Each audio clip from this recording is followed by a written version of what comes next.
Welcome to Precalculus. This is going to be the first unit of the year of our flipped classroom. I have one spiel for the starter that I'm just going to do, and it's just a couple of expectations about the videos. The first one is I'm trying for the first time to make appearances in the videos, and that way I can talk directly to you and maybe at least entertain a little bit more, if not engage you, and make sure that you're paying attention out there. So we'll give it a try. The other thing is a big concern from last year is that you're not able to ask questions. This is where I'm going to say I hope that you ask the questions as you're taking these notes at home, to write those questions down in your notes so that when you come back to class the next day, you can ask those questions in class and we can get those taken care of. Maybe even write down the time on the video so that we can revisit the video in class and we can address them that way as well. So please do stick with the routine, take the notes at home, that way we can come to class and be interactive and have discussions about the progress of the math that you're learning.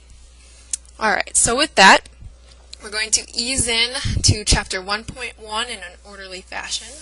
And the objectives that we have here are, the first one that you'll see is you might be like, I already know how to plot. And I do realize that, but it's a very important skill because we're going to be coming across more complex graphs in the near future. And if worst comes to worst, you don't recognize what it should look like, then what you need to do is do that XY table, collect those solution points, and plot them. So you always have plotting. That's the first objective. Review that. And then the other one is reviewing the circle equation. In pre-calculus and also in calculus, your book is going to be giving you these equations that you need to recognize as a circle equation. So we're going to be looking over that. Alright, this first slide that we have here is just an example of an equation. So I got this from a Wire magazine, and someone came up with this, and it may not be perfect, but what it does is it models the situation of phantom traffic. Phantom traffic is that phenomenon when you're on the road and all of a sudden the traffic gets really bad and you're thinking, gosh, there must be an accident up there or something going on, and you wait through this traffic, get up there, and everyone starts speeding up again. So nothing happened. That's phantom traffic. What this does is it just makes a relationship between these variables depending on the situation.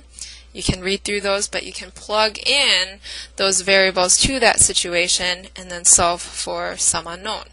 So this right here, again, someone came up with it, may not be perfect. The closer you get with your model of a situation, the better mathematician you are, the more money you're going to get. Alright, vocabulary. This is the point in the video where I'm going to ask you to start writing things down. Put me on pause, but otherwise I do have some things to highlight. The first thing is we're only going to be dealing with two variable equations through most of this book and most of this pre-calculus subject. So if you look back at the other side with the phantom traffic, you could whittle that down to a two-variable equation, set certain values in it, and get it down to a two-variable equation. Again, most of the equations we're going to be dealing with are two-variable. The solution point. This might be a little self-explanatory, but the solution points are when you're looking at an XY relationship that has been created with an equation. You want the x and y values that are going to make a statement true. And what happens is when you gather all of those true values, you're going to get a very particular graph. Not just any y can go with any x. It's a very particular one, and we get all of these beautiful curves on a graph. And the last one is just a set of points. Again, those graphs are bringing those points together, those true points, and making some sort of pattern that hopefully we'll start to recognize.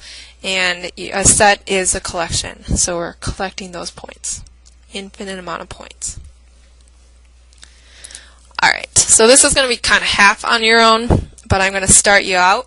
So a lot of you might be looking at this equation right here and thinking, my gosh, she's having us do that. Yes, I am. So the idea is that hopefully maybe you could recognize this as a quadratic with a shift and you know exactly what that image should look like. But if not, then that's when we have these handy dandy XY tables, and we're going to go ahead and just start plugging in some X values, knowing full well there's a specific Y that goes with it. So when you plug that in, there is one particular Y that will make this true, and it's -4, of course. So now you've got yourself your first solution point, and I put that point right there. Alright, why not? Let's choose 0.01 for X. There's a particular Y that goes with that. And there's our next solution point, and I graphed that right there. So know that crazy idea that there's an infinite amount of points between 0 and 1. An infinite amount. And if we squeeze them all together, they form that solid line. And of course we can go on further and we create that graph. And there's just another one. So I ask that you complete the rest of this, the other half of it. Okay.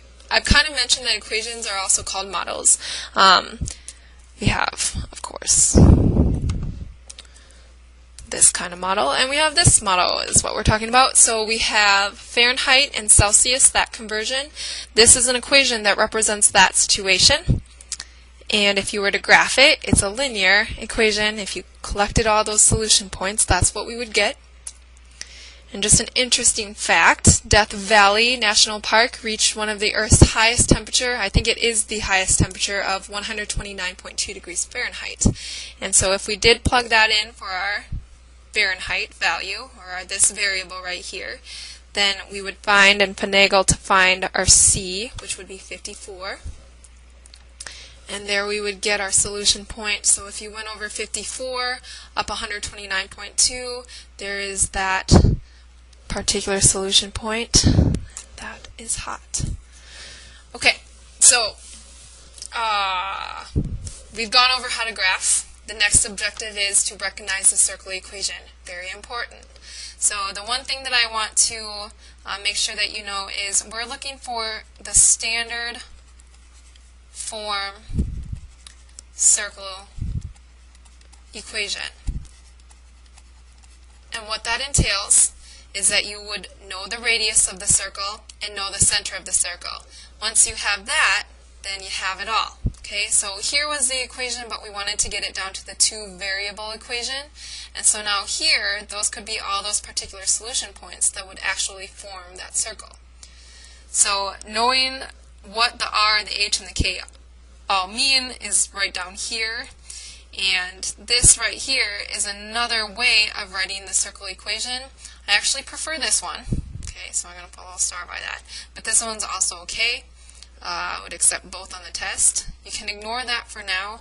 In the future, when we do graph circles on our graphing calculators, I'll address that we do need both the positive and the negative version of this equation right here. Alright, but know that this H and this K are the center of the circle, the X value of the center and the Y value of the center. On the next slide, I'm sorry, I changed up the variables that I used, and I did X sub 2, comma Y sub 2. Okay, so just know that. And then the R is the radius of the particular circle of study. Alright, so let's take a look at this. We are asked to write the standard form of the equation of the specified circle with center 0, 1, solution point 0, 5. So knowing full well that I'm needing the standard form of the equation, what I do hope to achieve is the R and then the H and K, or in this case I wrote X sub 2, Y sub 2.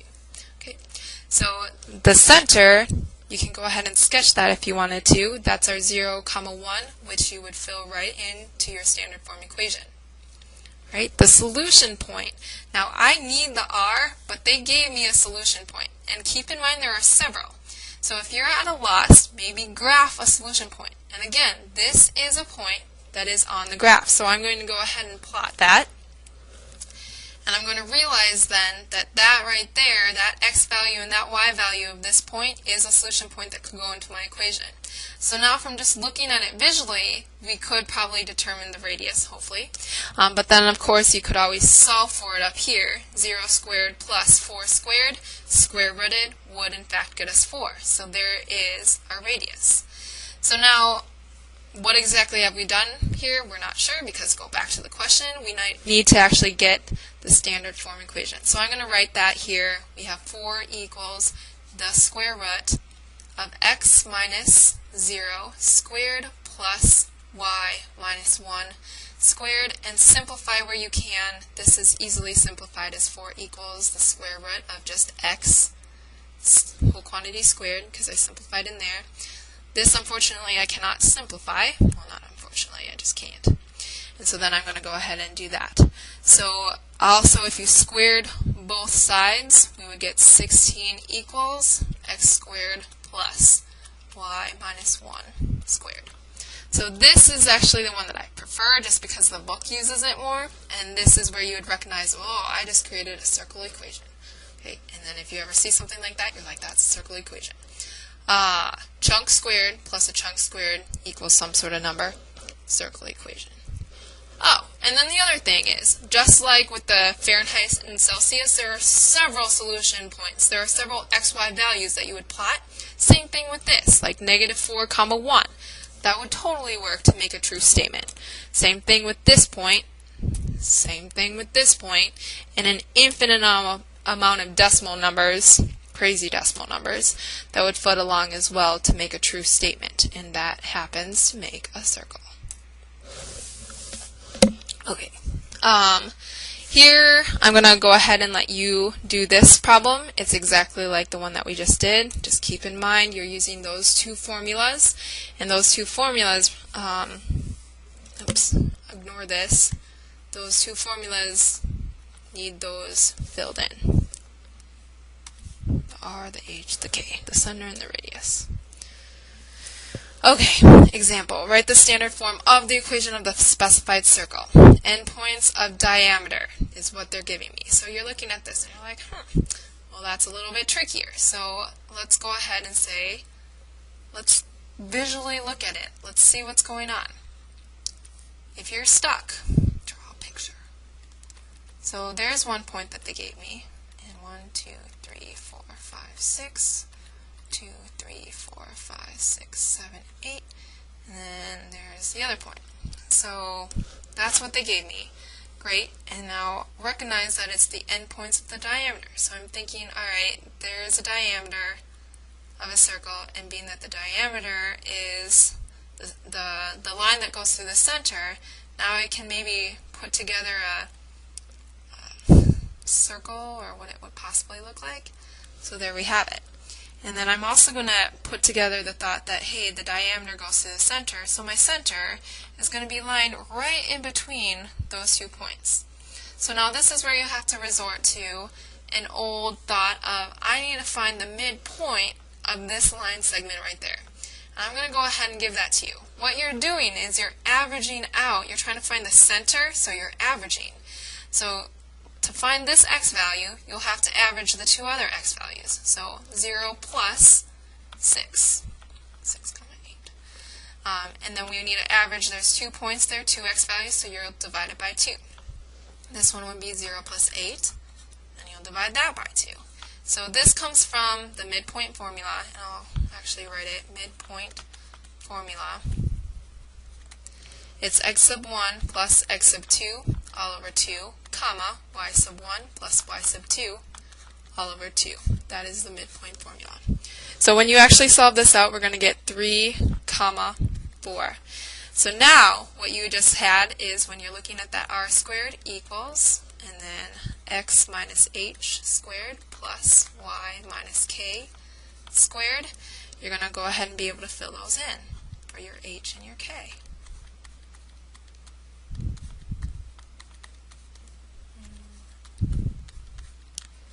Alright, so now looking at this, you're thinking, alright, wait, I'm not done because I need my r. So if you wanted to, you're at a loss at how you can figure out your r. Well, now this You could do the distance formula. Some of you might have thought of that, the distance formula. That would work. The other way of doing this is saying, well, okay, I have a solution that's on my circle. Why not fill that in and it becomes just like the problem that we did before? Actually, I'm going to do the 0 because it's way easier. So I'm going to pick the 0 because 0, 0 is also a solution point. It's laying on that circle. So we have 0 minus 3, so negative 3 squared, plus 0 minus 4, negative 4 squared. And then we have r squared equals, this is 9 plus 16, so r squared equals 25. Square root those. R is equal to plus minus 5, but knowing that a radius is always positive, you're just going to say it's 5. Okay, so final answer. Write it in standard form. So we have 5 squared equals x minus 3 squared plus y minus 4 squared. Simplify where you can. 25 equals x minus 3 squared plus y minus 4 squared. A chunk squared plus a chunk squared equals a number. This is a circle that looks exactly like that. Alright. Last one. Let's find the center and radius of the circle and sketch its graph. So this is where you might want to set up, well, this is a chunk squared plus a chunk squared equals a number. This right here is your r squared. So I'm going to go off to the side and I'm going to solve for that first. Alright, r squared is equal to 16, square root both sides, we just got our r. It's positive 4, not negative because radiuses can't be negative. Alright, then the other part is, normally we have an x minus something that's going to get us the x value of our center. It's nothing, there isn't a subtraction of anything. So we just found out that the center, the x value is 0. And likewise, same thing for this one. Y minus 0 is what we've got here technically. So we have 0, 0 is our center. We got our radius is equal to 4. So when you're drawing these circles, what I ask is that you make sure you just at least identify the center, and then draw the 4 points immediately to the top, bottom, and the left and right. Alright, so sorry, I think I kind of blew through these. Please go back through the video if you need to. But this right here is that equation graphed. All of these points would make up that equation. Alright, there is your homework. We'll address that tomorrow in class.